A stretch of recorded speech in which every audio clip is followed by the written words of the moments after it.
Okay, so this is episode 3. Cool. I want to keep going. I had an idea about this. You Yeah. remember how we talked about kind of being like anonymous Yeah. last time? I thought what may be kind of cool is like I don't even want to have an intro or No, I don't just need an want intro. like someone to kind of listen to this and be like, I don't know who these guys are, Yeah. but they're talking about cool shit. Yeah. And I think that's kind of neat. Mhm. Like People will figure out who we are. Yeah, Eventually. and They I gotta kinda- figure it out. I It's the kind of internet. like that. Yeah, it's a mystery. I'm yeah. fine with that. All right, I'm fine cool. with that. So anyway, sorry, you were talking about No, but like every time I haven't gotten things done, just going back to what you said about like recognizing like when you need to do something or like instead of just whining and doing it. Like every time you're in that position and you don't actualize, most people at least, especially in this example myself, like you know it, right? Yeah. And this goes to like, which I'm sure you're familiar as like a big Peterson junkie, his concept of you got to burn off your dead wood.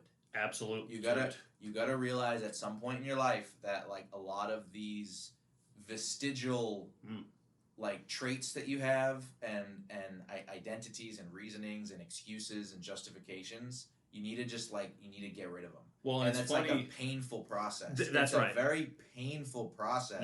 Yeah, that's right. Psychologically, you're deconstructing yourself, and you're being forced to come to the reality of I'm a fucking asshole. Yeah, that's right. Like for a lot of reasons, and I think you see this with like people that do psychedelics and have experiences like that. People who are in programs like Alcoholics Anonymous that make a big deal out of like acceptance and making amends. Definitely. And I think that like it's really hard and it's really painful, and we have so many things that have been like structures built up by the modern world to sort of support our like capitulations to ourselves. Yep. There are lots of ways that we can numb ourselves or distract ourselves, or avenues we can pursue to convince ourselves that our dead wood is actually like a virtue. Yes. And that's right. And that like traditional virtues are oppressing your dead wood. Right. Right? Yeah. And it creates You're doing a really good job at this. It creates this thank you. It creates this feedback loop. Yeah. Where we're constantly building our toxic traits and our inactualization. Yeah. This isn't a word, but whatever. We're building on that in the pursuit of being less toxic. Yeah. And then one day you get ass cancer or OD on opiates. Yeah. You know what I mean? Right. Like those are one of the two options of several. So yeah, there's a lot of value in realizing that like you don't have to succumb to that process. Yeah. But that takes a lot of will. Yeah. And that's something that not everyone has. That's right. And that's sad. And what's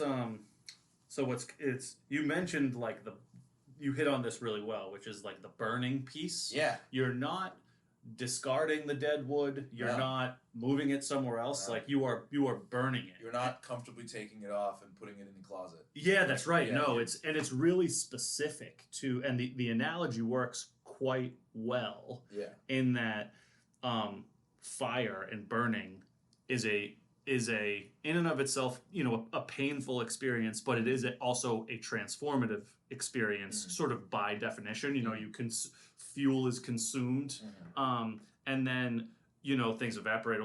But there's ash and organic material left, and that's the piece that people have. And this is another kind of Tony Robbins thing. People are afraid, and I don't know if you've ever read the. I'll butcher like the quote, but have you read the First Law trilogy at all? No. It's okay. It's actually not great. It's kind of trite, and at the end of it, I get what they're trying to do, but it's like there's what trilogy? It's called the First Law trilogy by Joe Abercrombie. It's okay. We could talk about it at some point. But there's kind of this running theme throughout the book, which I do like, which is it's better to do the thing than live with the fear of it. And like our perceived pain response is deeper and more visceral than our pain response. Like our fear of pain is actually worse than it's worse. This is an extreme example and probably won't work, but it's actually you're more afraid of like losing your finger than actually losing your finger. Yeah. Which is kind of interesting. Well, I think another good example. It's this. I mean, this. I don't want this to be a COVID thing, but that's another. It's it's like the threat of COVID is worse than actually getting it. Is way, and that's so. Actually, that's the best example. I think a good example of the counter is a lot of cultures that have manhood rituals. That's right. That involve putting on gloves filled with ants, or like getting a tattoo with huge needles and no anesthetic, or like walking over coals, or any of these manhood rituals. Maybe not the Aboriginal ones where they slice open their penises. There are, maybe not those ones. Yes, but I don't want to advocate for these things. There are clear and obvious. But there are clear and obvious examples of that. Where, like what they to make a less extracted example. If you watch like any of the military shows, right? There's inevitably going to be 13 of them on buds, right? Absolutely. And there's always going to be shows on buds. Even Absolutely. though there is no military history channel anymore. There's still some channel somewhere that's doing buds. Yes. They always right, exactly. They always say in the somewhere shows, a seal with a mustache is yelling at someone. Wearing a 1990s windbreaker. Right. Yes. And they say is mind over matter. If you don't mind the pain, it won't matter. Yeah, that's right. If you just don't think about it, you'll be okay. Yes. You won't be, but you'll be less not okay than if you think about it all the time. Yeah, that's right. Yeah. And it's kind of, and this is something I do like with my, and like it's funny because we're kind of like ruled by we allow ourselves to be, culturally we allow ourselves to be ruled by the exceptions, right? Mm-hmm. So you say manhood rituals, and the cultural instinctive response is Aboriginals cutting their dicks in half. Right. And we can ignore, but that's not what I'm talking about. I mean, I'm talking about. So you are, and this is where like the arguments become academic in a frustrating manner, in that you are right that cutting your dick in half is a poor methodology to use to extract the value in rituals. Yes. That's correct. Yes. But I'm not talking about that. Right. So and this is again more sort of baby and bathwater scenarios. It's like we should not get rid of all rituals because there are severed dicks. Yes. That's and we allow ourselves to be defined by that exception, right? Like we've completely given into the exception. We're ruled by the exception. I shouldn't have to say. It's kind of like the couching or the asterisk that says it's like the not all women or even the not all men. If we want to be whatever. Like it's the not all women, not all men. Bullshit. That is just another tool. It's really just another cudgel to stop speech. Right. The point was going back to the pain response. Yeah. Is that whenever we seem to begin, and again culturally, whenever we seem to begin to have a productive conversation, whenever we introduce a figure like Peterson who talks about these things, our immediate pain response is, well, aren't you afraid that addressing yourself in a realistic and harsh manner is going to be uncomfortable? Yeah. And it's like, that's true. And then, so that's true. Yeah. And then the follow-up from an academic argument to sort of, win the debate, if there will be one, is, well, isn't it true that you can use, that people who are in favor of conversion therapy say the same type of things? Yeah, well, I mean, to me, it's like, well, we're being ruled by.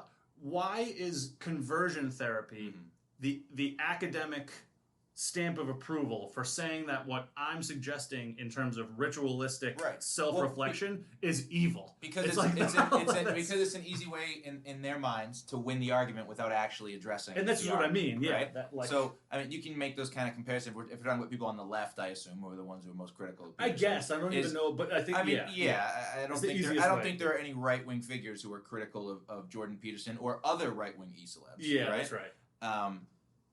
If they're into environmentalism, so was Hitler. Are you saying you're a Nazi? That's right. Nazis were an eco-fascist party that were into that stuff.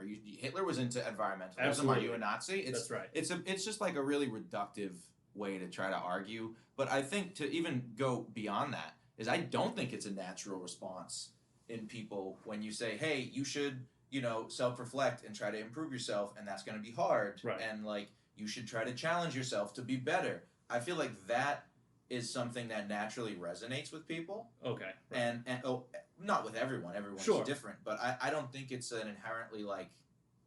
If we're talking about like human nature, I don't think people are naturally repulsed by that. I think probably like internally like but then they hear someone screeching on the BBC, or they read 12 different articles by a bunch of women that have drinks together in Brooklyn after work, right? Yes. And they're all talking about why this is bad, yeah, because of reductive reasons, like comparing it to conversion therapy or whatever else. But really, I don't know their motivation. I'm sure if we read the articles, but it feeds into this idea that these modern structures that are causing you to numb yourself and check out to your own inadequacies are good things, right? Like drugs and alcohol are good things. Casual sex are good things. Yeah. Like not having a family are good things. Yeah. Because the planet's gonna die. Right. Like all of these things are good. Right. And working hard is not good, because then you're working in capitalism, and that's bad. Right. So I don't think that like people have this natural reaction to that. I think that's largely manufactured. Yeah. By like a culture of people who, for whatever reason, whether it's personal or ideological, or they're just fucking insane. Yeah. Right. Who don't want that. Yeah. And maybe maybe they're true believers. Maybe they actually think that like he's a Nazi. I mean, I don't think there's any evidence for that. I don't think you can make like a logical argument for it. Yeah, that's right. That doesn't mean that I don't think people actually believe it. Right. Like there are still people who actually believe that like Donald Trump worked with Russia. Yeah, right. Like there are people who still believe that happened. Yeah, they're not going to stop believing it. Like just like there's people like on the right who into the QAnon stuff who believe that like they're secretly executing people and replacing them with clones. Yeah, right. Yeah, like you can go to either, like people aren't going to stop believing it. Yeah, that's where like so if someone is making a statement that they believe that isn't objectively true, are they lying? They're like, not. what is that? I don't know. You know what I mean? They're not consciously lying, but they are not telling the truth. Right. And so is that a lie? I know we're kind of doing we're playing semantics, but it's irrelevant. It's important. Yeah, I mean, all of the information that's necessary to realize that what they're saying is false exists. Right. Yes. And at a certain level, like we have to delineate like where like your personal responsibility to like educate yourself comes with your like civic engagement. Yeah. Like I think that's a big problem, and this is. It's a funny example, but it's one thing that like the author of Starship Troopers talks about. Like Paul Verhoeven made the movie because he didn't like the book, but the author of the book was like a lot of people that don't know anything about politics, don't care about government, don't know anything about it, are still involved in it, and it's not good. Yeah, right. If they're not doing that, like I think that shows poor character. Yeah, right. I think that shows like a lack of intellectual deftness. Yeah. Or maybe they're just lazy. Right. But all three of those things like don't reflect well on your ability to participate politically or in like any meaningful civic manner. Right. But people do it anyway. I know. And I'm not advocating that people stop doing that. You have a right to engage in your government. But I think that's the fundamental difference is that the people on the left would say the same thing that I just said. Right. Would say, and that's why you shouldn't be allowed. Yeah, right. That's why you should be taken off of Twitter, and we should shut down Parler, and we should shut down Gab. Yeah, and this is what I wanted to talk about today, actually. Yeah. Kind of, if we're going to, this is the first time we're going to kind of, I don't. And I think, I think they should all the leftists who don't know anything should still be allowed to do this. But it's important that we preserve the open internet, which it's fucking dead at this point. It is dead. It's dead. It was important to preserve the institution of the press, but they've been corrupted for 100 years. Yeah, right. That's right. And new media and the internet was really the only way to kind of out these people who don't know anything, who are screeching in the streets and causing chaos. Right. Right. The only way to upend that was to put them on camera and show it to everybody. Right. And now you can't do that anymore. Yeah. At least not any social media network that matters. Yeah. Right. So I don't know. This is where you're going to be stronger than I am. Um, what's net neutrality? Um, And okay, so what should net neutrality be culturally when we're talking about it? And what's net neutrality from a legislative perspective that was large, Right. whatever, 5 years ago? So I'm by no means an expert. I followed it tangentially when it was going on, and it became, if you follow on social media, Twitter, Reddit, mainstream media, that it was that net neutrality. I don't remember.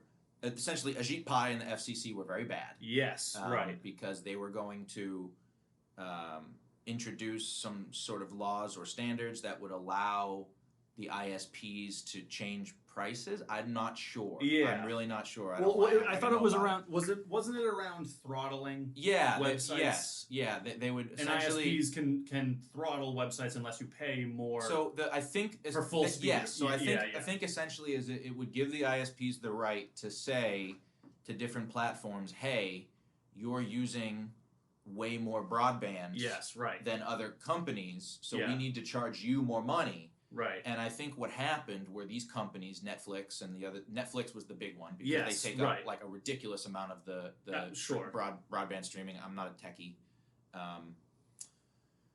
And these companies lobbied and created big PR campaigns to say, hey, look, they're changing this law and it's going to raise all your prices. Because if the big companies... Because if we pay more, we pay more, you're paying more. Yeah.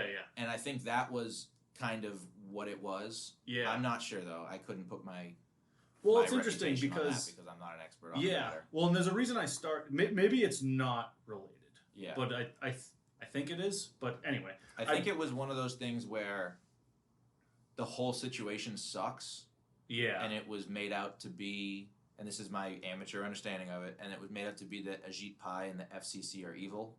And I mean, the FCC is evil. And this is what's weird. The FCC is evil, and I fucking hate the FCC. Yeah, right. But also, like, so are the internet ISPs. Yes, right. And, like, so is Netflix. So it's three evil groups, two companies and one corporate entity. Yeah. Who are all trying to, like, outfuck each other. Right. And get the best deal for themselves. And I don't really know the details, but I feel like in every scenario we lose. Yeah, okay, right. But if the losing is paying more for Netflix, okay, I won't get fucking Netflix. If right, right. If the losing is my ISP can now like throttle my broadband more, and like say to they did it to my house this year. We had a certain plan. They're like, oh, now we have data caps. We have this. We have that. You can pay $60 extra a month to get around it. Yada yada yada. I would rather not have that. So if I could not have that, that'd be cool. I'm not really big on the government, like, telling companies this is the how goofiness to do things, of it. This is the fucking goofiness of it. I don't think internet is classified as a utility. Oh, God. I think it probably should be. This is exactly what I want to talk about. If you want to talk about it. Sure. So this is where it gets... So here was my kind of understanding. Here's the timeline. Mm-hmm. I remember this because I was working at a different company. Mm-hmm. And I remember it, whatever.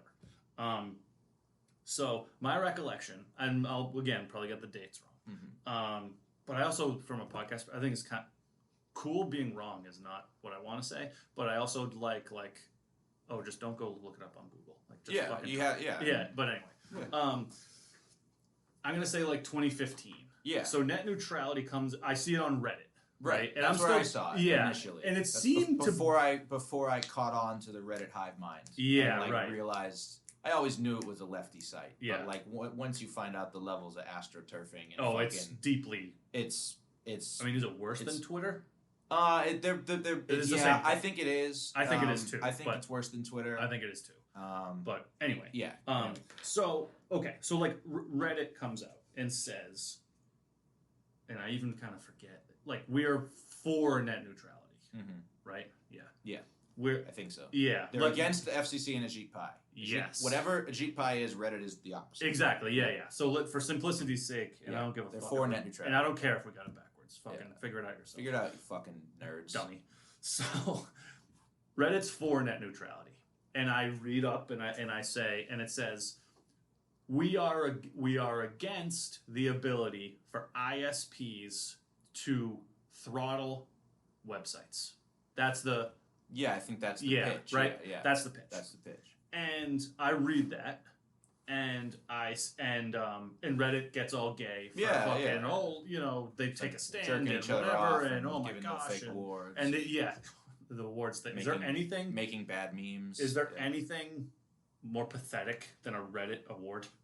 Probably not. Can you think of one? I actually can't think of one. I mean, like, I'm pretty sure they actually have specific awards for like cucks.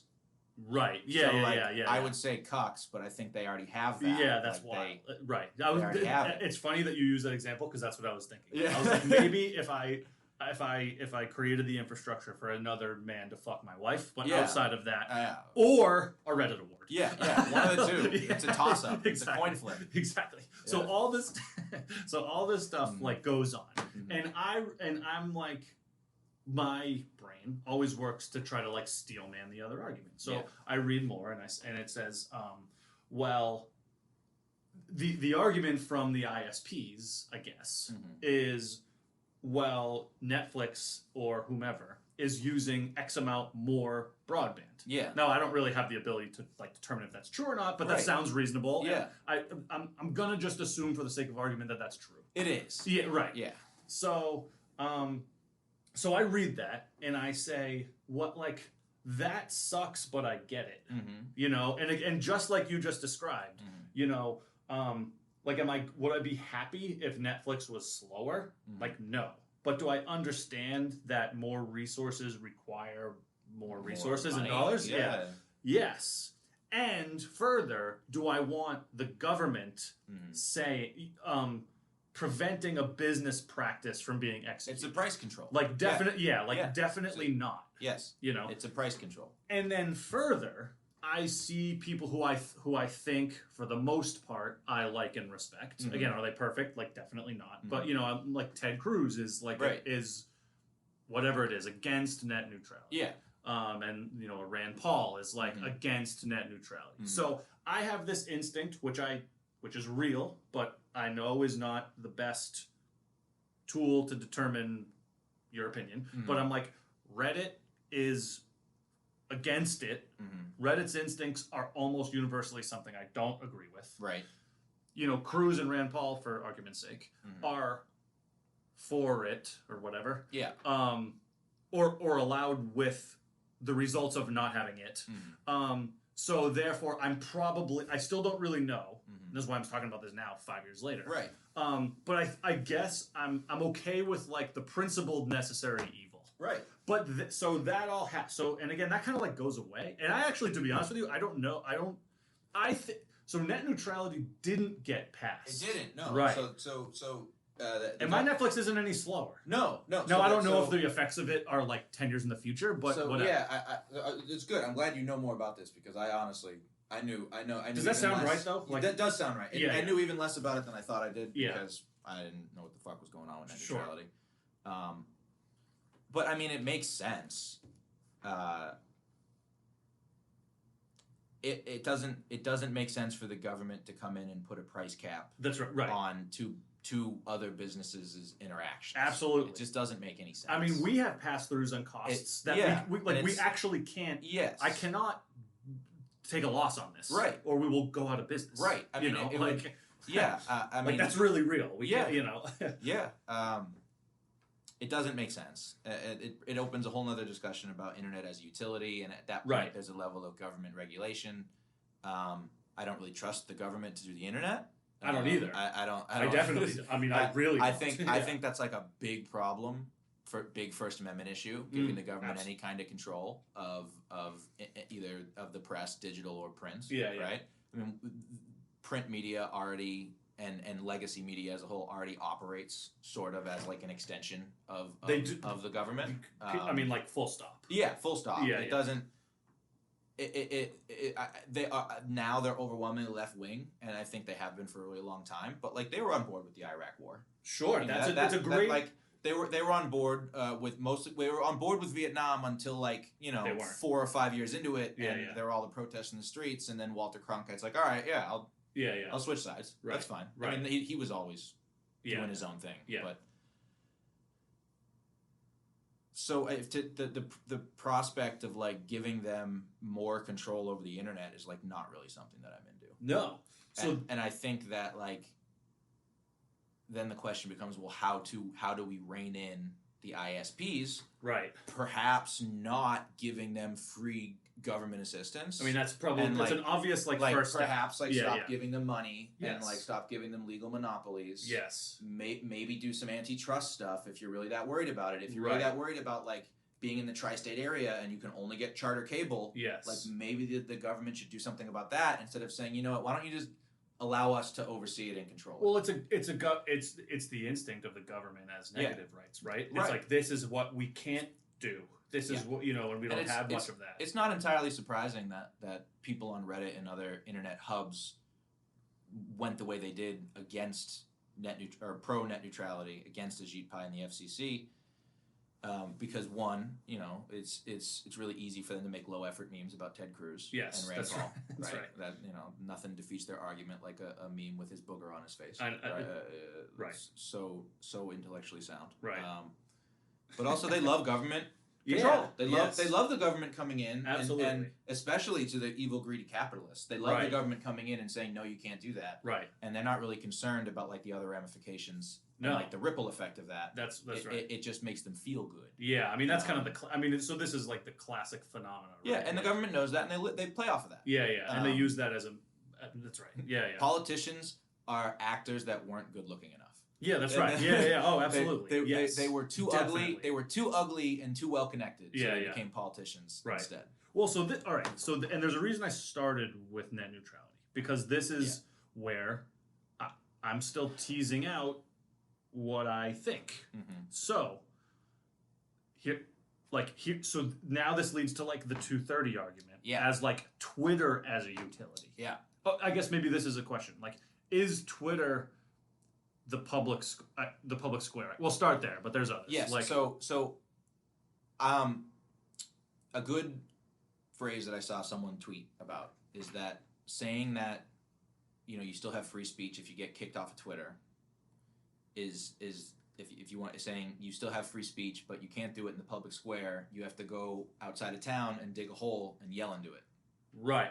So I agree with that. You don't get to speak where everybody is. Yeah, right. And the people who own the square, even though you're allowed to stand in the square and talk, the people that own the building come out and say you have to leave. And that's not a thing. Right. That doesn't exist. Yes. It's a public square, but it's very complicated. Very complicated. Well, this is why I want to tease this out, because I'm fucking smart. Yeah. And you're smart. I think so. And so what is this? Because I'll do both things. Mm-hmm. I will hold. Mm-hmm. I'll do something that is maybe revolutionary. Mm-hmm. I will hold two seemingly incongruent or incompatible, I should say, thoughts at the same time. Right. I don't want I don't want some federal agency to determine speech on Twitter. No, I do not. I do not. But I also don't want Twitter to be able to determine the parameters of speech themselves. I don't trust them to do it either. Yeah. So I'm at an impasse, and this is where I start with net neutrality. It's I want the right thing to happen for bad reasons. Yeah. Twitter. I mean, do you know what I mean? Yeah, I sort of agree. Yeah. And it's because Twitter, Facebook, Google, all of these entities, they're not private businesses. They are. Okay. They are private businesses in name. But good. They, from their inception, Yeah. have received government assistance either through direct funding, or logistics assistance or whatever. Not logistics, but through assistance from I know what you mean. the government. Before Facebook, you don't have to do this. You can do this. Right, you don't have to do this. Before Facebook was Facebook, it was LifeLog. Yeah. And that was funded by a federal government contracting company. Google was funded by the CIA through a CIA front company. Right. And Twitter, I don't remember the exact origin, but through similar means. So through their inception, they've been funded by U.S. government or intelligence agency money through Silicon Valley since their inception. This is helpful. They have received preferential treatment from the U.S. government in terms of various legislation having to do with the internet. Right. They've received things like Section 230 coverage, which they're violating every day. Right. But taking down Trump saying to leave his event and that he's not going to the inauguration was interpreted as violent, and the Ayatollah Khomeini is literally calling for weekly nuclear holocausts on various countries, mostly Israel, and that stays up. So they're clearly violating the rules they have set. So I don't really think it's like an idea of a private company being interfered with by the government when they've consistently had government assistance and oversight their entire existence. This is I'm glad we're doing this and teasing this out. And moreover, the United States military has psychological warfare units that are consistently using these websites to do various things. Right? I don't know this. Yes, so you can go. It's not like a secret conspiracy thing. It's like there's a United States. I believe you. I don't know I watched an interview with a woman. She's like a lieutenant from. She has recently left. That did that. It's meant to just compile information, right? Sure. And train algorithms and AI, a whole bunch of techie shit that I don't fucking understand. But they spend a lot of their time on Twitter. Right. So this is the AstroTurf stuff. Yeah, exactly. It would be different if it was actually a private company started with private money using private servers that had no influence from the government whatsoever, but that's just not the case with any of these social media companies. So this is the reconciliation. So to simplify this for dummies like me. Yes. The reason that it still gets goofy because what I was initially going to say was maybe I'm okay with Twitter being regulated because Twitter isn't a private company. Yes. So that was my first thought right now. I think that's a consistent line of thought. Right. Yes. So now this gets even fucking goofier. So try this. Do I okay. Even if Twitter isn't a private company, should it still be regulated as if it's a government company? Because that gets even harder. Yeah, I mean, they need to make a decision about internet as utility before they go down to... Maybe this is a... I feel like this Do you know what I'm saying? I do. Right. And I think this is down the road from that. I think it's right in everyone's brain right now because of everything happening with Trump being kicked off and everyone being purged. Yeah. And I'm not saying it isn't important. It's incredibly fucking important. But like, we're putting the cart before the horse. Like, I think that's right. Are we gonna choose like individual websites to regulate? That doesn't really seem like equal protections under the law. You know what I mean? Like that shit gets thrown out in the Supreme Court. It probably doesn't have to get to the. It gets thrown out in the district court. It won't even get there. That's right. It's like fundamentally unconstitutional until you make a decision. I mean, I don't think the Constitution means shit to the government. I know what you mean. Except when they're, trying to do what they want to do. Which is nothing. Right. No, I hear you. But we should still. I mean, they should consider at least making a decision or trying to come to some decision as to what we do with the internet, because especially with COVID and the new economy that we have, economy in air quotes, internet is no longer like gig economy, right, and like internet should be available. If we want to kick the ball into the left's court for a minute, like what happens to all the poor kids that don't have laptops? It's a real connections. It's something I definitely have. Like in cities that have underfunded libraries and community center programs that don't have computers for kids. Like what happens then? There should be some sort of like protection of the internet, some sort of infrastructure. The same things that we did with heating and gas and electricity. Right.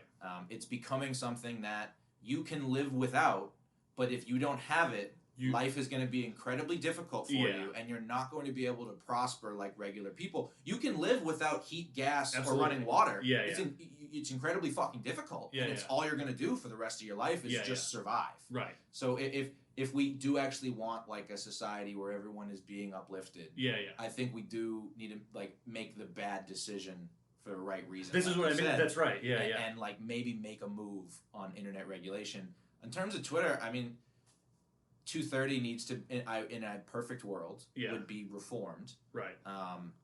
The government doesn't reform things; they just make them bigger. So I don't think they'll reform 230. They'll probably add a bunch of other provisions. That over enough time, you will see more glaring inconsistencies with. Like say the government forces in Section 230, they do an amendment to it that for violence, for speech Sure. that incites violence. Yeah, right? right. It's only a matter of time. That's so fucked. You know what though. I mean? That's you the know most what I mean? fucky one you could pick. So a bunch of them are going to get in a room and they're going to pick and choose and decide like what the lines are for inciting violence on the internet. That's almost the worst one. And then Twitter, it is the worst one, actually. Twitter will adopt it to protect their status, Yes. but there will always be ways around it, and Absolutely. there will always be people who it's not enforced on. Yep. And it's only a matter of time until another problem like this emerges. Right. No matter how many amendments they put on 230. I mean, and we already see, it's like, it's obvious, and the arguments made poorly by people who I still agree with, like, but it's still true.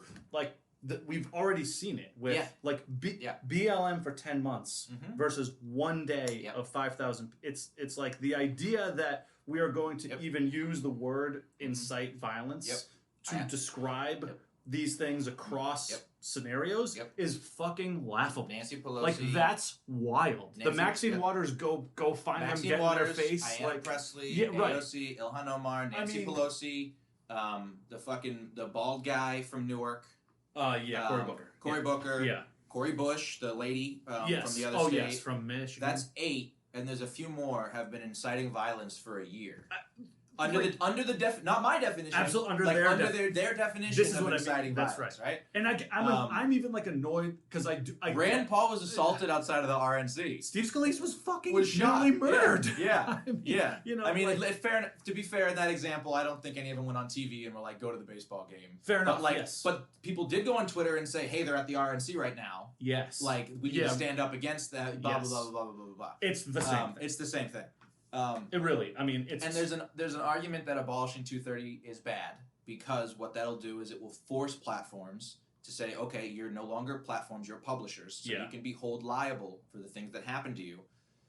Places like Twitter, Facebook, and Google will immediately get slammed with lawsuits from anyone with means. Obviously, people can't sue Twitter, Facebook, and Google, but any rich influencers that got kicked off, they can now file lawsuits against them for kicking them off the platform. Yeah, and what's more, people who are lefties on the platform can now file lawsuits and ask for government intervention against Twitter for all of the things that they don't like, and Twitter has no legal protection. So what will happen is they'll create an even more censored, regulated platform that's even more of a left-wing echo chamber. Yes. That it is now necessary for Twitter financially to continue purging these people. And that's a fair argument, right? I get that. Yeah. But here's the thing.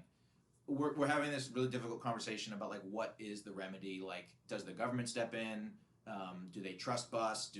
Just for the record, no one's had a more sophisticated conversation about this than you and I right now. I think you're right. I really haven't heard one. And I am totally serious. Right. And I think...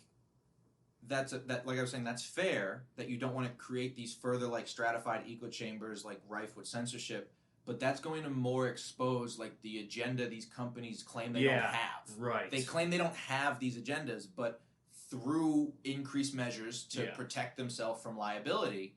I mean, they've already shown it to anyone paying attention, but if 230 was to be removed, it would be undeniable. Because you would see there's only so long corporate press can suppress stories about them losing lawsuits every single day. And government entities thinking of stepping in and doing whatever, right?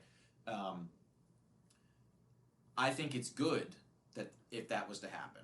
But what's better is I think what we're seeing are parallel lines of communication being established in America, right? Where the left has their lines, the right has their lines. This is velvet underwear. This is velvet underwear. Is that we have parallel lines of communication that are being enforced by a variety of interests, right? And the people are willingly going to. Yeah, like Gab has their own servers. Yeah, Gab. And this was the whole argument about like removing Parler from the App Store. Yes. Which to be honest, I'm glad we're talking this through because again, my back of the mind instinct is like, oh shit, well maybe we do need like a regulatory. I don't want it. Maybe we need it. I hate the instinct, but I see like removed from the iPhone, I'm like, fuck. What you are dead if you're removed from the iPhone. What the fuck? Like that's you know. I think the more people that realize how rigged it all is good. I mean, it's not good that bad things are happening to people. Sure. It's not good that people are being deplatformed. No, you're right. It's not good that people's livelihoods are being ruined, right? Like I don't think that's a good thing. Right. But what is a good thing is it's going to very quickly become undeniable the bias that these companies have and the control that they have. Right. And the more people that we have going to Gab and Parler and Minds and Locals and Odyssey and Rumble and BitChute and all these other platforms, it's only going to strengthen the counterculture, right? I don't think it's going to do much to weaken the tech giants because they have all of the resources they could possibly need at their disposal. It's a monopoly. I mean, they have the full sponsorship. We have a word for this. They have a full sponsorship of the corporate press. They have the full support of the left in government. They have the tacit compliance of the right in government. Right? Yeah. They bring them in for hearings and they make speeches and they get gotcha moments that get put on the Blaze and Glenn Beck fucking comes in his pants and then nothing happens. So I don't think it's going to, but it will strengthen the counterculture. Yeah. And it will bring more people to different lines of communication. Yeah. And in my hope, people will start to realize that this is all bullshit. And I think what we've already talked about is that was the real value of Trump, right? For sure. Is he took off the mask. Absolutely. And he said, this is WWF. Yeah. It's all fake. That's right. It's all fake. They're all full of shit. It's even crazier that it's... I'm fake and I'm full of shit. I know. That's what he said. Yes. He's like, I was talking about the other day. Like, it's so perfect that it's him. He's a sleazy, corrupt game show host. It's so perfect that it's him. It's fucking incredible that it's him. It was not like, and this is another thing I think the left does is like, when you make it when you have two sides and you look at each side for its merits, right? Like what does each side provide to me? Right. You say I choose this side. Yeah. Well, they say, well, actually, your side's wrong, and here's why it's wrong. And they explain to you as if you don't know. That he's a sleazy, corrupt game show host. Right. That you don't know that he was married X amount of times. Yeah. That you don't know he beat his ex-wife. That you don't know he had all these lawsuits and not paid his bills. Yeah. Right. But we know that. I know. Yes. Everyone who voted for him knew that, Absolutely. except for the complete cliche redneck people that is like a low percentage of the voters. Yes. But like all of the people who voted for him, the 46-7% of Americans, like they knew he was a sleazy, corrupt game show host. Totally. And this is what the left doesn't get is they think that they can just like explain to you why they think something. That's right. As if it's the objective truth. Yes. And you should comply with it. And they haven't considered that like you've also thought about this. So this is okay. And I hadn't thought about this until just now. So bear and it's the same thing with just to make it all come full circle. Yeah. It's the same thing with Twitter. Like if you are hanging out with a bunch of normies, right? Normies, NPCs, whatever you want to call them. NPC is the best. And it's the best. And someone says, man, I really don't think they should have kicked the president off Twitter. Like, not a political person, not someone who's engaged, someone who just like watches TV and most of those watches people football. Think that. Also. I know. Yes. And then one of the NPCs in the group, so the normie says this, just regular uninitiated person. Yeah. And then the NPC says, well, no, it's actually because he's promoting hate speech and violence. Right. And like, okay, the person who said, I don't think they should have done it, they've already heard that. Absolutely, yeah. They've heard that from 10 people like you. The fact that they know the story knows that they heard and they heard it from the news, and they heard it on the internet, and they heard it on Reddit, and they've all still said, yeah, I get it, but like he's the president. You probably shouldn't just like kick him off the internet. That's right. And like he was about to leave in like 9 days. Yeah. Yes. Like that's why? Even like what? Better. Why did they have to do it? I know, and then the NPCs just get mad. Right, that's right. And they say, well, no, you don't understand. That's right. What he said incited people to violence, and then they got on their soapbox. Right. And they talk about how scared AOC was.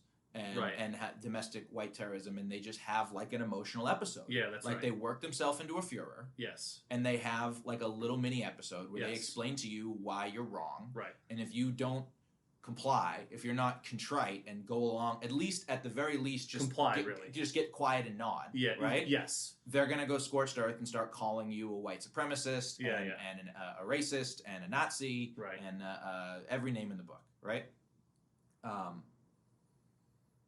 No, that's right. And it creates this like atmosphere where regular people who aren't okay with the leader of the free world, in air quotes, getting kicked off of the internet, just don't want to talk anymore. It's because they just don't want to talk. It's the boiling frog thing, right? And then, it's like I can't fucking do. And then those people are gonna go. If you're gonna swing a 2x4 at me, it's like you're right. I will make the calculated decision to not be hit in the head by a 2x4. Those people will go home, and they'll get an email that they had to cancel their anniversary dinner with their wife because the restaurant shut down, and then that same week, the governor of their state gets caught dining at a fancy restaurant. Yeah, right. Their kids are crying because they're doing forced segregated learning. Right.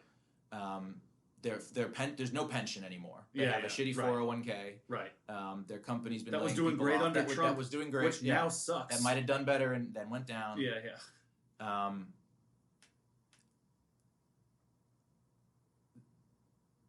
There's only, like, most people are, like you said, boiling frogs, right? They're going to sit there and they're going to boil and they're not going to do anything because they have a mortgage and they have kids, right? And they're just. And I get that instinct. Yeah, and they're going to see everything get chipped away. And these people are, in this analogy, remember, is the normie who's not political. Yeah, right. And he said, maybe I'm not into Trump getting kicked off. And a lot of them are going to go home and go back to their lives, but some of them aren't. Yeah, right. Like, some of them are going to take the first steps. They're going to start watching Ben Shapiro. They're going to start listening to Jordan Peterson. Right. They're going to get really into Joe Rogan. Yeah. And, I don't believe in the gateway drug argument or, like, the gateway to the right-wing thing. But it's the gateway to red pills. It is. And it's the gateway to, like, understanding that, like, the people who are yelling at you about what you said are fucking stupid. Yeah. And like they don't know what's going on. Yeah. And then if you're thinking, okay, well, if that's all wrong, like what else aren't people talking about? Yeah. And the more, like, that's great. That's a good thing. Right. Like these people going home and scratching their head and saying, huh, why are they all so fucking mad? Yeah, right. And a lot of them are bitches, and they're gonna cuck out, and they're gonna be they're the people that are like the 50-year-old dudes waving Biden flags, talking about how evil Donald Trump is. And it's like, all right, you didn't How really... lame is a 50-year-old man with a Joe Biden t-shirt? I don't fucking Could you be any less cool? I mean, what's happening? Like, what's going on? How do you even make that? I don't know. Like, what even is that? I don't know, dude. You know, like, how do you exist in the world? They rely on low information voters. They rely on... In the analogy I just gave, they rely on the person who goes home and says, huh, well, I guess that Donald Trump's a pretty bad guy. Yeah. And, like, his wife and his daughter fucking yap in his ear for 12 hours. Yeah. And he's too much of a pussy to say anything about it. Yeah, that's right. And he just says, I'll just go along and get along. Yeah. But, like, the other people who don't do that, they get red-pilled. Absolutely. And they might not become, like, ardent Trump supporters. You know, they might not like Trump for whatever reason, but, like, they're going to understand that, like, there's something else going on here. Yeah, this isn't, like, just about Donald Trump, and, like, this isn't just about Twitter. Right. And, like, when this is done, like, these two sides are still going to exist, and they're both still going to be yelling at me. Yeah. Right. And, like, one of them just wants me to stop being a pussy. Yeah, right. Yes. And the other one wants to fundamentally change my life forever. That's right. And they're going to turn me into a pussy. And they're going to do that, and they're going to tell me nothing's going to fundamentally change. Yeah. Right. Everything's going to be the same. Right. We're going to bring in, we're going to legalize 11 million illegals. Yeah. We're going to tank your economy. We're going to shut down your kids' schools. Right. We're going to pump everything full of hormones. Yeah. We're going to take away your guns. You can't go to church. Right. You can't assemble unless it's for Black Lives Matter. Yeah. And from now on, our presidential inaugurations are going to be done with barbed wire fencing and 25,000 armed troops. Yeah, right. Okay? Nothing's changing, though. Nothing's changing. Nothing's changing. You can't go on Twitter and say you support Trump. You can't go on Facebook and post about election fraud. Right. But nothing's changing. Yeah, that's right. And so who are you going to pick? Yeah, like the rude guys in MAGA hats who like to carry scary guns, and call you a pussy, right? Or like the people who want to, but then go home, Or the people who want to they want you dead, But they'll settle for your submission. That's right. And that's not my line. I took that from my man Michael Malice. Yeah. Right. They want you dead. Yeah. They would rather you were dead. If you go onto places like Reddit and they're talking about like all these people. Like should have to turn in their guns. Like no, I don't even mean the 6. I just mean in general. If you go into Reddit, any political issue, and it's like, well, what do you think about if you go in there and because I had an account and you comment like, well, what do you think should happen? Like say you get your Antifa revolution, right? Right. What should happen to like the people, like the 40% of America? Yeah.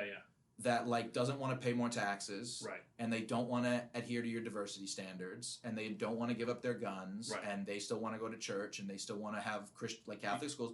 And if you press them on this issue, right. Say, well, we should activate the government against them, and they should all be sent to prison. Yeah, that's right. It's like, well, what if they resist? Right. Like, what if they don't comply with the police? Right. And like, well, they'll comply. Like, no, like we have tanks and we have drones. Like, well, no, you don't understand. Right. Like a drone can't search a house at 3 a.m. for contraband. Right. Like they can't enforce a curfew. Yeah. That's like, right. You like a tank.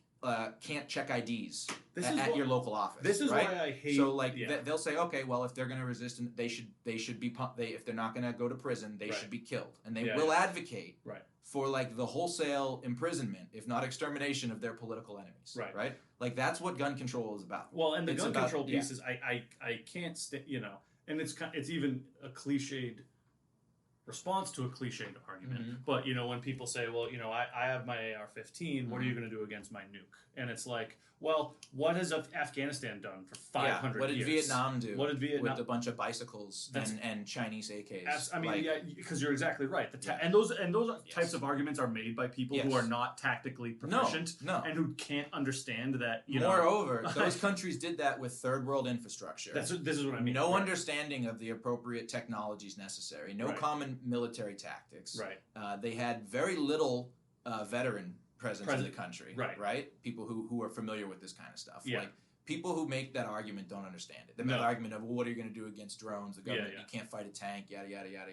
Okay. And it's like the answer is yes, you can. And yes, you absolutely can. Like that's a dumb argument. One that I heard once was well, look at Britain and Ireland and like the IRA. They ended up losing and they killed 500,000 people. It's like, yeah, they didn't have guns. Yeah, that's right. They haven't been ever allowed to have guns ever. Right. Do you think the Brits would have walked into their houses and started raping women and burning down churches if they all had guns? Right. Like, right. It's a stupid argument. It means you want argument. your political opponents disarmed so that when you use the government against them, they can't do anything about it. That's right. That's all it's about. Yeah. So I want to bring. Yeah, this is way off topic. No, it's okay, but we have to be cognizant of the order of operations. Yeah.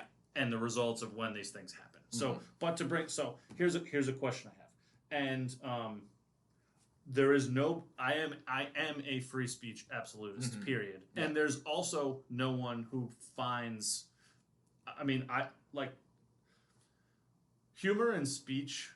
This is part of the burning piece to go back full circle. We were talking about Peterson. So, like a racist joke is a way for you to appropriately tackle and burn away hatred and ignorance. Because what a racist joke does is highlight the absurdity of what bigotry is. The reason it's funny is because it's crazy.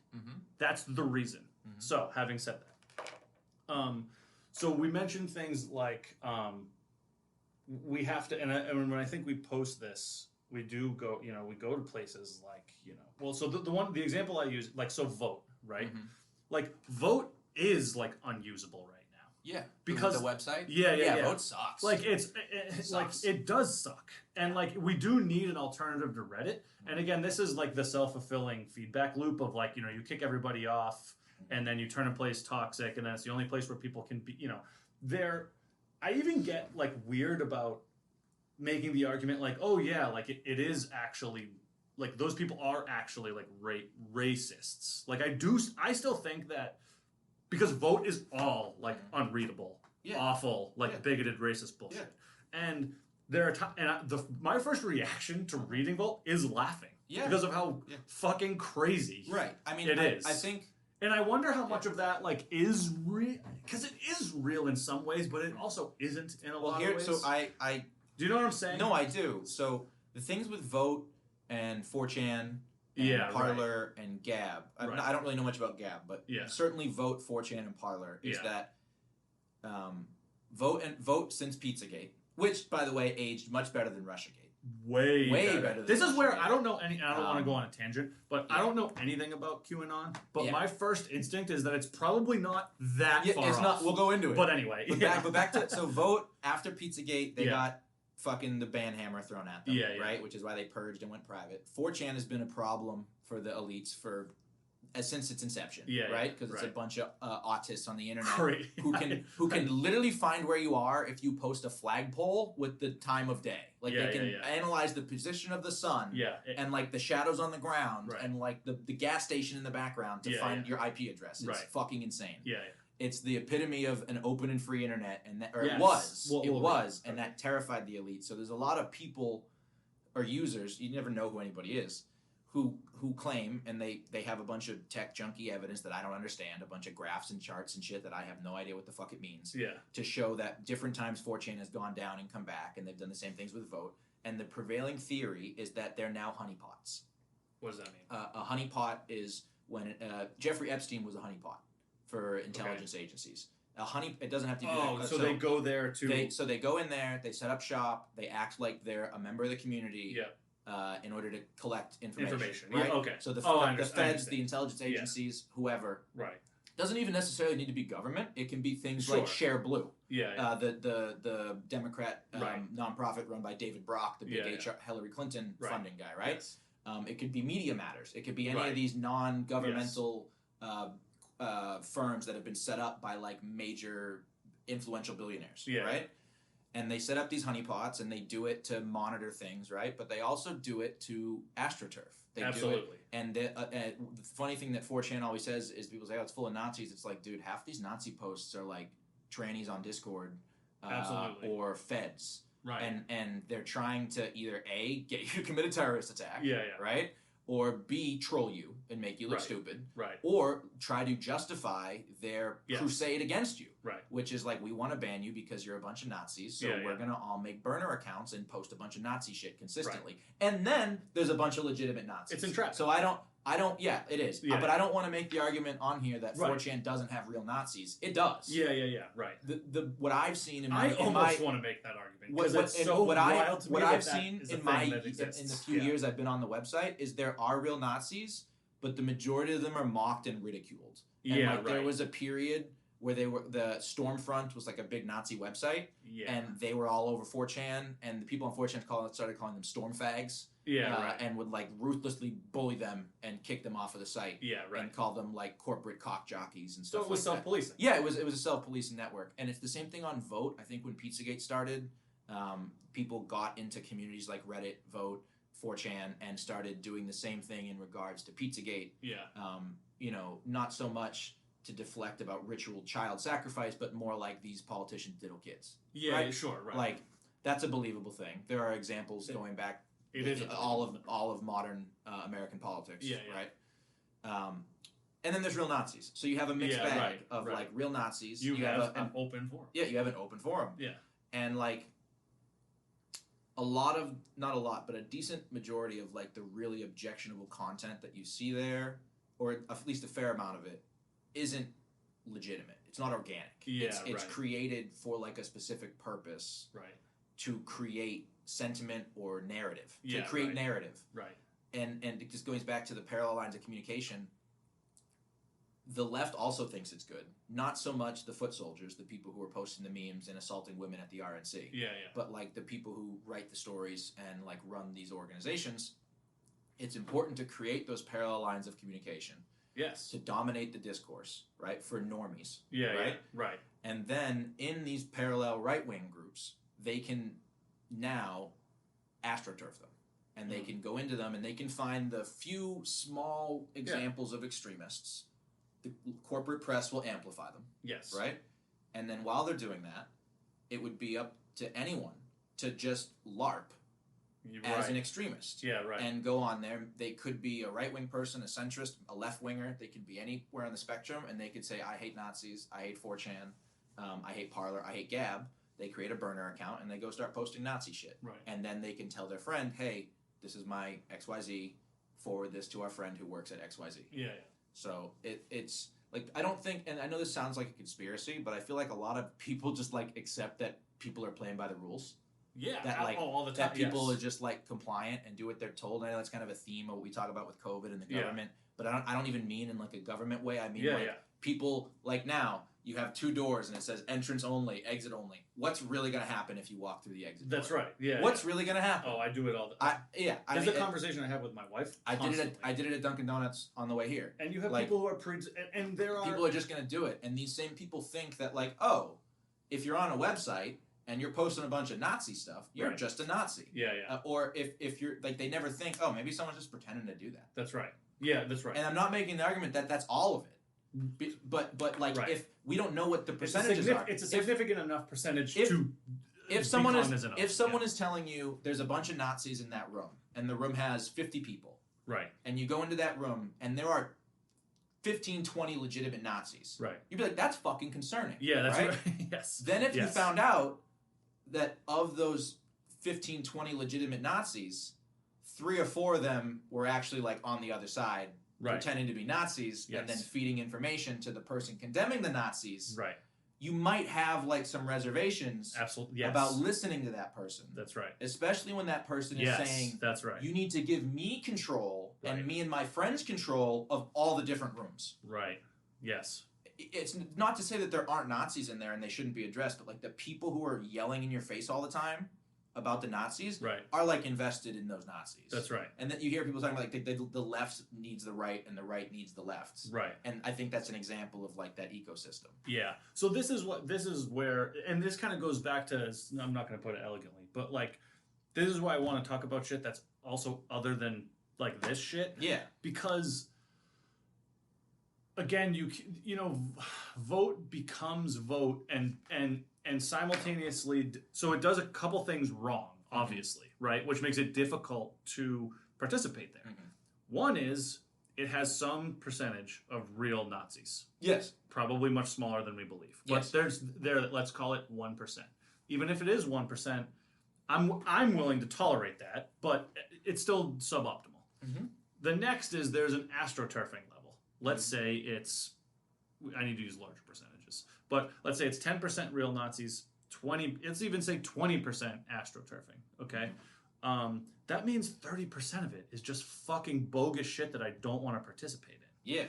So it's hard for me to live there, and I have a really strong, again, I opened up this segment by saying I have a really strong tolerance. I have a low disgust threshold generally. Yes. So I'm okay with like being surrounded by people who don't agree with me, even to degrees that are like I profoundly disagree. Yeah. So it's hard.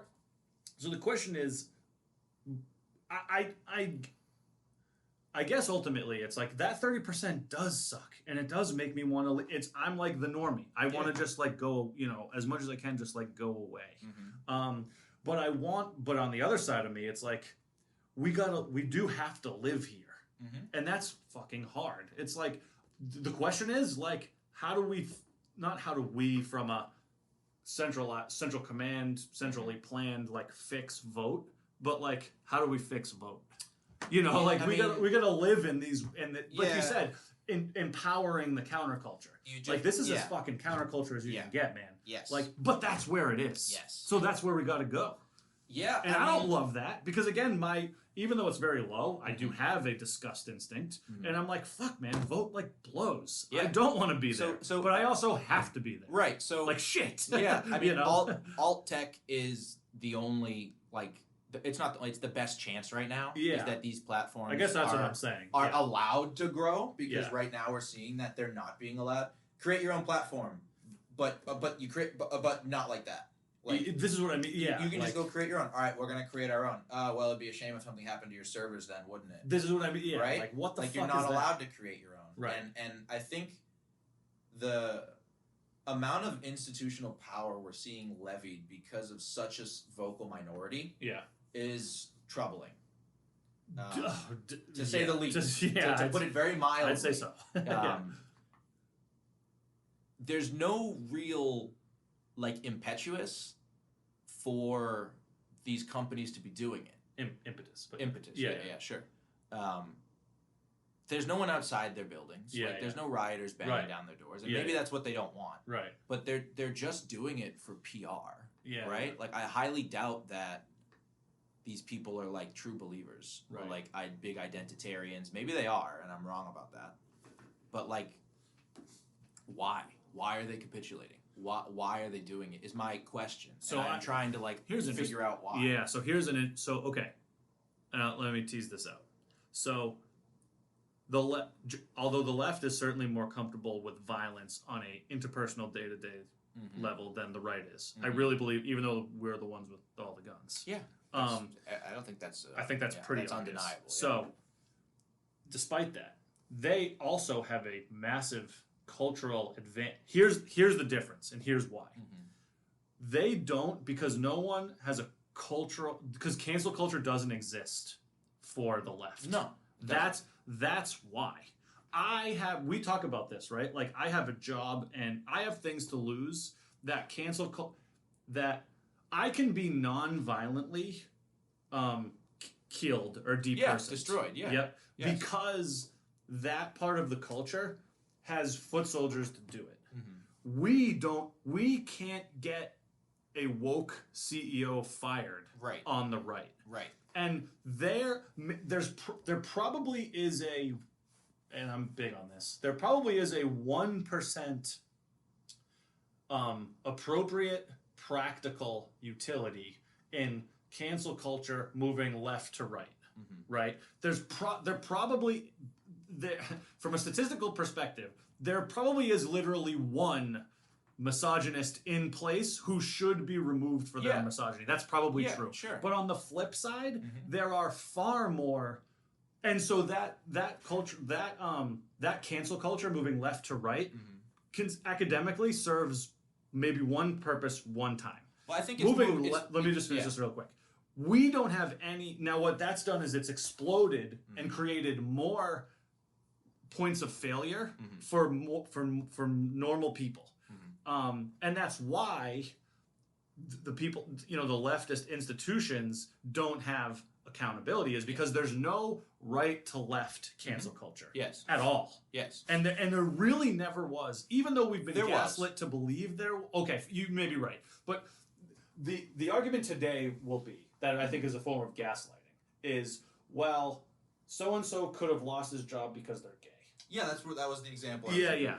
And that's probably, that hasn't happened on any real scale in quite some time. In a long time. In quite some time. And I would go further to say that's the only example I can think of.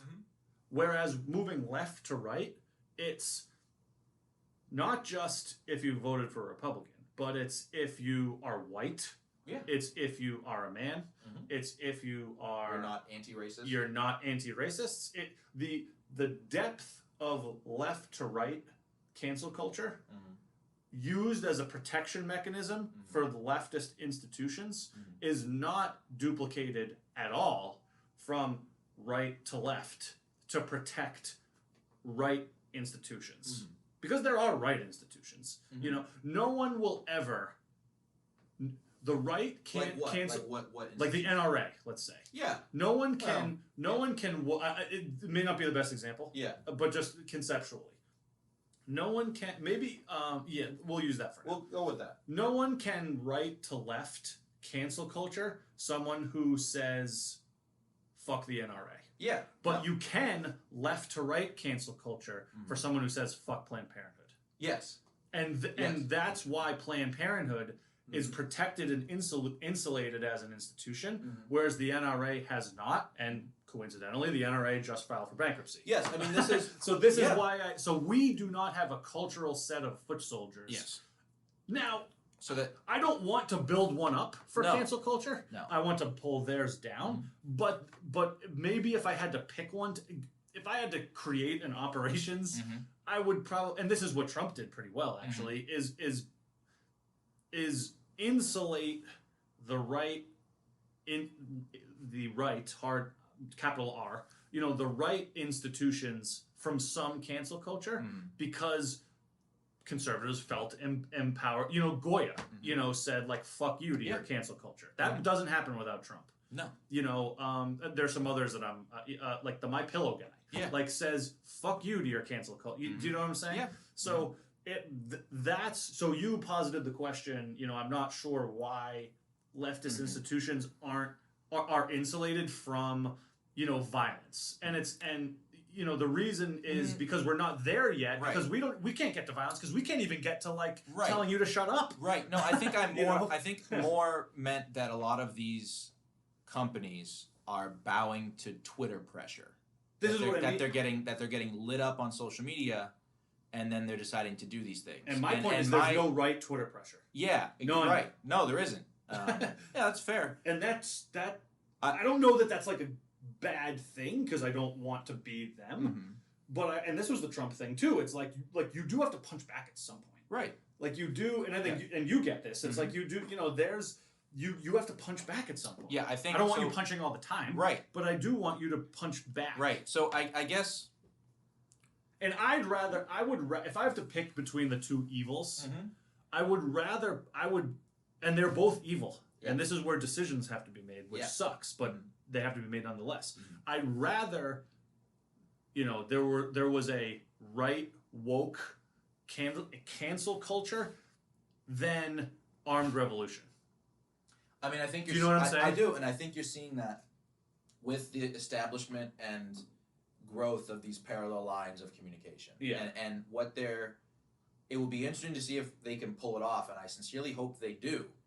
But if we can create legitimate parallel economies for these lines of communication, right? If they are able to host their own servers and completely integrate their business. Because Gab has their own servers, yeah, they right? do. Yeah. And they're able they saw it coming. Yes. Yeah. And they're able to integrate their models to I'm not on Gab at all. Is Gab Twitter or Google? What's Gab? I don't know. I think it's Twitter. It's Twitter. Okay. I don't know it's really. not a search engine. It's a social media site. Kind of, yeah. I think it's like Twitter or Realm. It's like because I know maybe it's like a mix between two of them. I'm not an expert. Okay, because I know I bring it up because I know because we talk about parallel, right? So my first instinct is one-to-one Twitter comparison. Yeah. I so think it's a little different. Okay, And in my mind, I'm like, okay, so is it like, I say like DuckDuckGo, but DuckDuckGo is like kind of leftist too. But, it is. But I think I'm like, okay, so like, is it Google Gap? I don't know. I just didn't know what Gap was, but yeah. So I guess it's more that or like YouTube BitChute. Yeah, exactly. Yeah. There's no pressure because the conservatives haven't conserved anything. They haven't used any of their legislative power or their controls of government to do anything other than grow their own power. Yeah. And make people money. Right. If they had been focused on preventing these things, we may not be where we are. Right. So I was watching Wolf of Wall Street last night. Yeah. It's an overrated movie. It is. It's like a 7. It's not. It's like a 6 or 7. It's not great. Yeah. It's not even the top 5 Scorsese movie. But anyway, I still do like it. Yeah. And what? Yeah, it was good. You just reminded me, kind of the Republic. So there's a good, funny speech that DiCaprio gives, where he talks about, "I want you to solve your problems by becoming rich." Yeah. Which on the it's funny because it's also like ironic and satirical, because you can solve problems by getting rich. Right. But there is also I bring it up in this context because kind of what the Republicans have, like that country club, waspish, Republican GOP thing, is real. That's like that Chamber of Commerce, Koch brothers. Yeah. And we've basically said to that side has said to the American people, "I want you to solve your problems by getting rich." And those of you who don't, fuck you. Fuck you. Yes. Yeah. And so therein lies the problem. Exactly. It's the second part of that and sentence. as I get older, I see stuff like that, and I'm like, that is sick and fucked. Yeah. Like, yes, that's a bogus thing to tell someone. And they hide behind. And that's my own side. It's like, and they hide tell behind. Tell people to solve the problems of getting like, shut the fuck up. Right. What? And they will cloak that in conservative rhetoric about tradition and ideals and rights. But it's not any of that. They don't do it. It's the same way people like Nancy Pelosi and Joe Biden virtue signal to the left about leftist principles that they don't believe in. Yeah. It's the same thing that conservatives have done my whole life. Absolutely. Right? Yeah, you're right. And we're seeing the result of that now Yeah. with a complete and total control of institutions by the left. Yeah, yeah. In the courts, law enforcement, Yeah. fucking wings of government, all the different departments, everything. Yeah. The corporate press, because they're more interested in getting nice articles written about them, Yeah. and whatever backroom lobbying deals they're doing, than actually governing appropriately. And even I used to hate this argument, but now I was wrong. Like they are getting rich. Yes. Yes. Yes. Like you don't make hundreds of millions of dollars on a $175,000 salary. That's right. You don't do it. Yeah, and a lot of these people had family money, but a lot of them didn't. That's right. And a lot of their family money was a few million. It wasn't 500 million. Right. Right. These people send your kids to war. Yeah, yeah. And then they cower behind the benches and Yeah. go on TV and talk about how scared they were. Right. They send your kids to die Yeah, yeah. in the sandbox Right. for international bankers. Yeah, yeah. And they're scared of a bunch of guys with Pepe the Frog flags. Yeah, yeah. Who were taking selfies walking in between the velvet ropes. And it was over half Yeah. And So, they killed one of them. Yes. They shot her in the fucking head. Yes. With 3 police officers in arm's reach behind her. Like, it's so. I mean, just to bring it all back. You're right. Like that establishment GOP. I've never been more disillusioned. It's like, fuck, bad. man. What it's the very fuck? Bad. It's awful. Like, and what people have been shown is they have no mechanism to right these problems. Yeah. And they're not.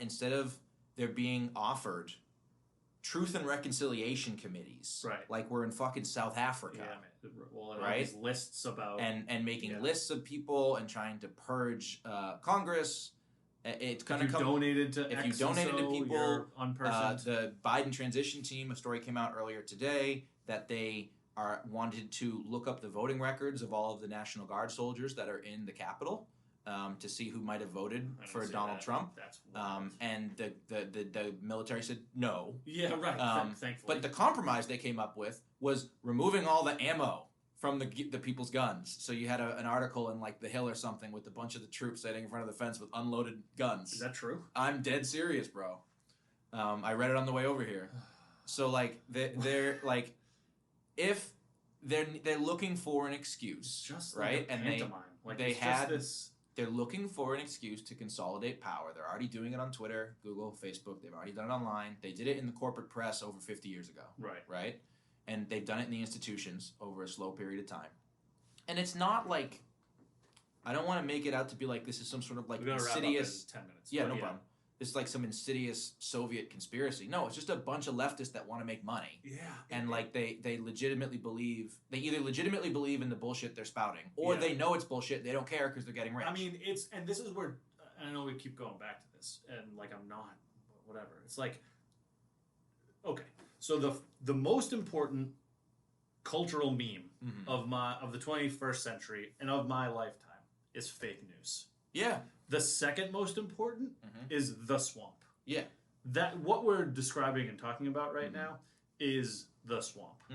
That's even more. And you know what? Maybe and it's a whatever. You know, for our parents' generation that unfortunately didn't do shit about it, but the instinct was like military-industrial complex. Like that was right, obviously, and like really clear. Now, like they didn't do dick about it. Yeah. So it doesn't matter. Yeah. I have a little more faith because it seems like at least fake news like has shifted the narrative. So it's been somewhat effective, more effective than military-industrial complex. I think. Yeah.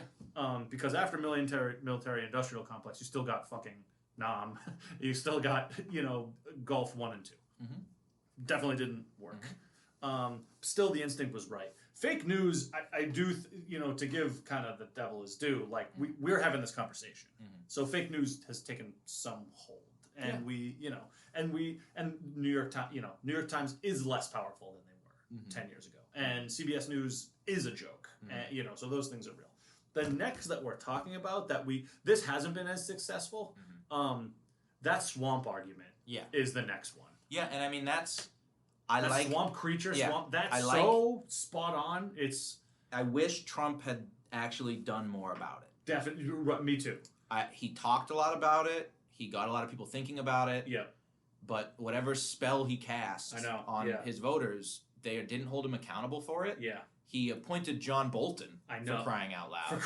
And then a few weeks later he turned on him. Although and started badmouth. He did. Yeah, you should never fucking hired him in the first place. You are correct. And you don't. And I don't want to be a Trump apologist. Right. You're right. And like you don't have to even look at the big names like Bolton. Like he appointed a bunch of swamp creatures. Yeah. Right. Didn't do anything about them. Right. And then when it came time to and then when they came and fucked him, he was surprised. Yes. And then when it came time to put up or shut up, after the election, to exercise some of your legislative or executive authority, your people fucked you. Yes. They got in line and they fucked you. Yeah.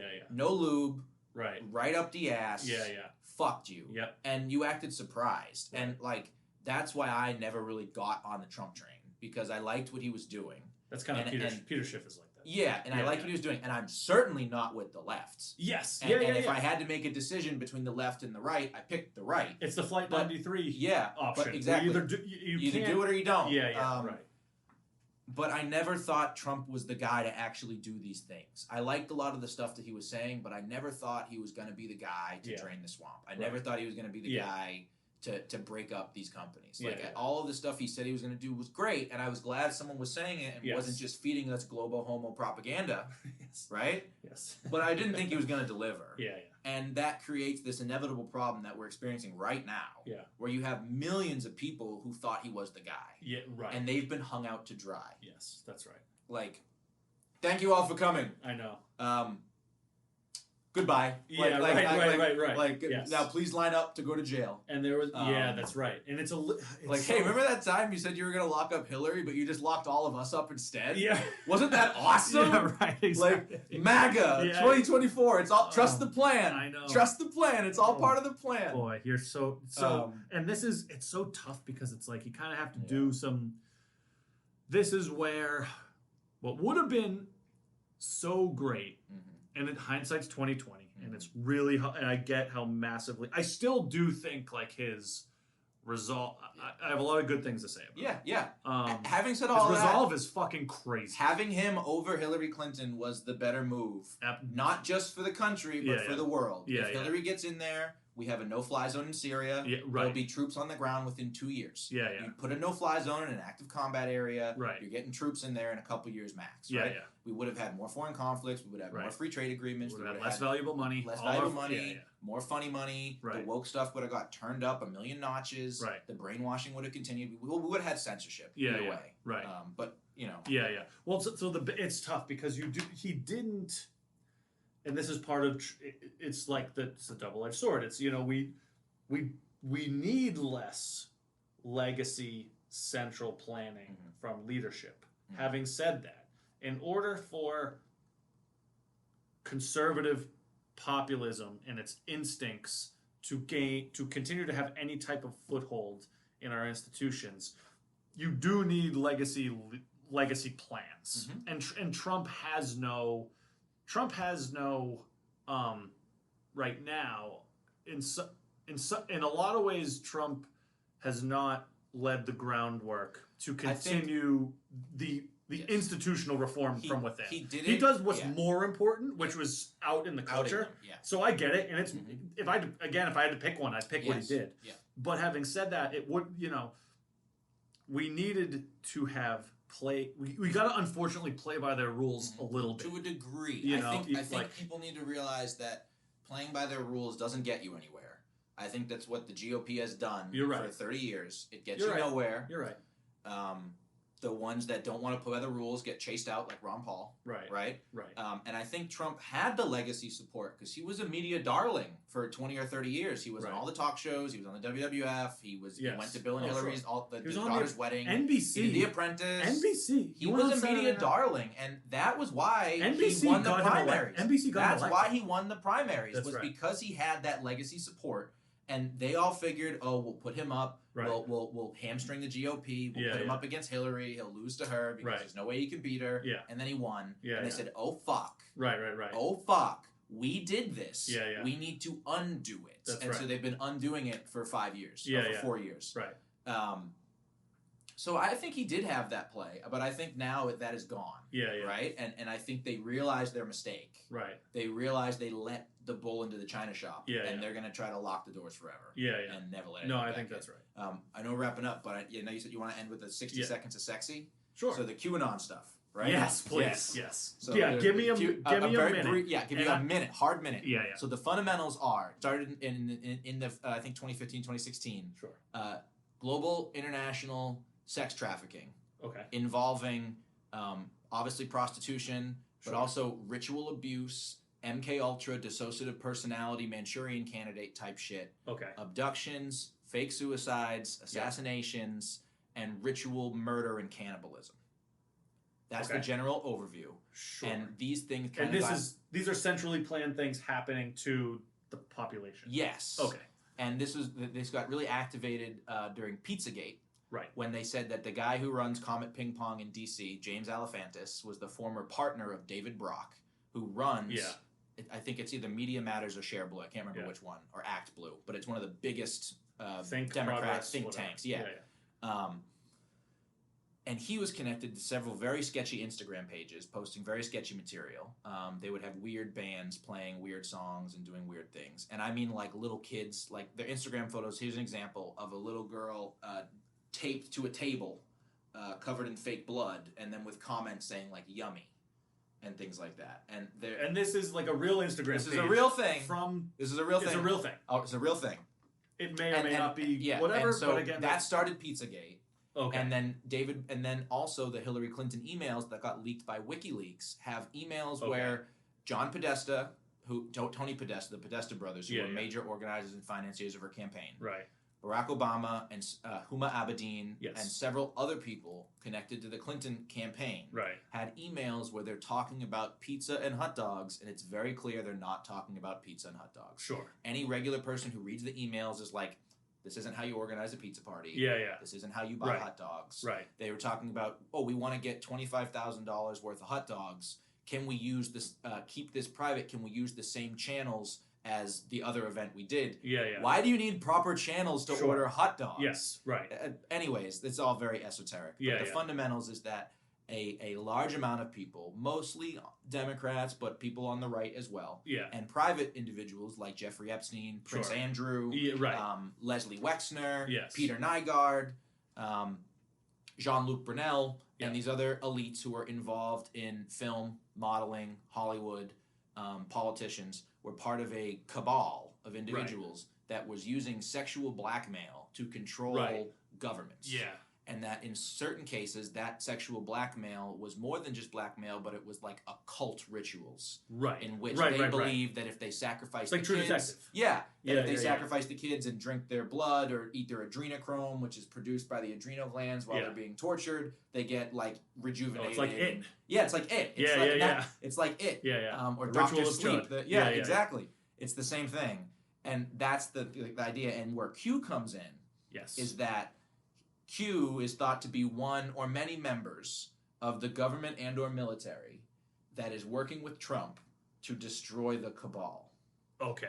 Cool. And that, and that all of this stuff that gets out, it's all like cryptic. It's all cryptic and there's hidden meanings. And he's signaling to people. He's signaling to people through releases on Vote and 8chan and 4chan. And it's now pretty much concluded on internet conspiracy sites that it's a LARP, that it's not real. Yes. The prevailing theory is that it might have been real for a while. I haven't heard that term. Sorry, not to, like that LARP thing. Live action role play. I know what it is. No, sorry. I love it in the context you're using. I've never heard it used that way. Yeah. It's becoming more common. I really like that. The prevailing theory is that it's a LARP. That it was either the feds. It's similar to Operation Truth, which was in the 1920s. I don't know that either. So I didn't know about it till like 2 days ago. Okay. I think in the 1920s, it was a similar propaganda campaign. Yeah. It's a psyop. It's a psychological operation to pacify the population to what's really going on and have them go on a wild goose chase. Right. With some grains of truth in it so you can spread disinformation. Red herring. Right? Red herring. It's a red herring. Or it's some sort of military AI that is like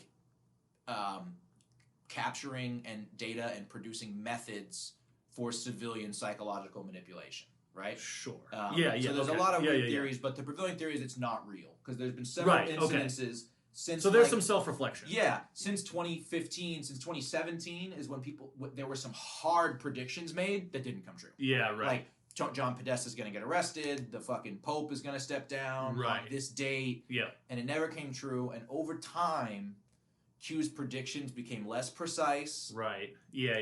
More cryptic, more interpretable, and like open to whatever. Yeah, sure. And less reliable to the point now where people just don't believe it. Right. But it's left these esoteric internet rabbit holes, and it's gone mainstream into Facebook and to the boomers. Right. The best thing the CIA ever did was get boomers into QAnon. Yeah. Because it makes any conspiracy theorist look nutty. Look like a fucking loon. Let's end that. So, all right. Let's do, this is like great. It's great. Yeah. All right. This is really good. And that was also, you're right. It was fun. This is fun as shit. Yeah. It's a sexy 2 minutes. All right. Or however long it was. Okay. See you next time. Yeah. Later. Oh, that was fun. Yeah.